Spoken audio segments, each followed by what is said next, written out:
মৌলভীবাজার জেলা শিল্পকলা একাডেমির আয়োজনে জেলা শিল্পকলা একাডেমির সম্মাননা 2022, 2023 ও 2024 অনুষ্ঠিত হয়েছে।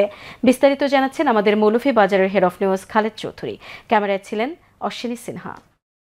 মৌলভীবাজার জেলা শিল্পকলা একাডেমির আয়োজনে জেলা শিল্পকলা একাডেমি গুণীজন সম্মাননা 2022, 2023 ও 2024 অনুষ্ঠিত হয়েছে। উক্ত অনুষ্ঠানে মৌলভীবাজারের অতিরিক্ত জেলা প্রশাসক তানভীর হোসেনের সভাপতিত্বে প্রধান অতিথি হিসেবে উপস্থিত ছিলেন মৌলভীবাজার জেলার জেলা প্রশাসক মোহাম্মদ ইসরাইল হোসেন।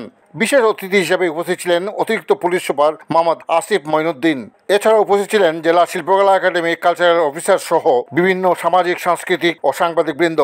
অনুষ্ঠানের শুরুতেই গুণীজনদের সম্মাননা প্রদান করা হয়। গুণীজনরা এই সম্মাননা পেয়ে তাদের আবেগ অনুভূতি প্রকাশ করেন। আমি সবার দোয়া চাচ্ছি যাতে আরও বেশি সাংস্কৃতিক জগতে আমি যতটুকু পারি আরও বেশি যাতে কাজ দিয়ে যেতে পারি।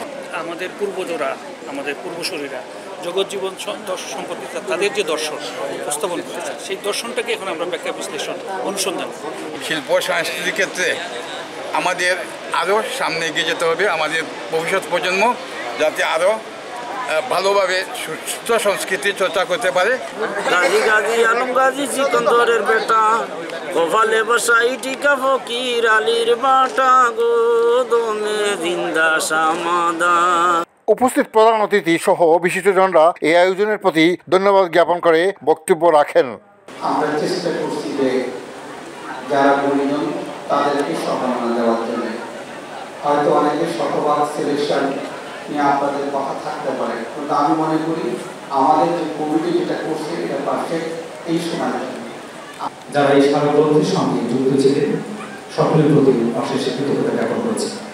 একটি শুদ্ধ, স্বচ্ছ এবং সৃজনশীল সমাজ ব্যবস্থার জন্য গুণীজনদের যে ভূমিকা কিন্তু আসলে অস্বীকার করে।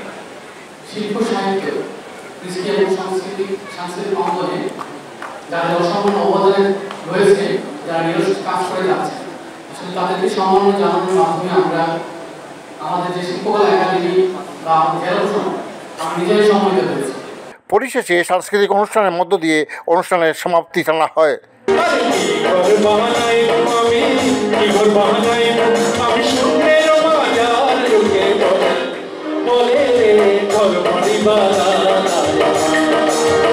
Khaled Chowdhury, channels news, Moulvibazar.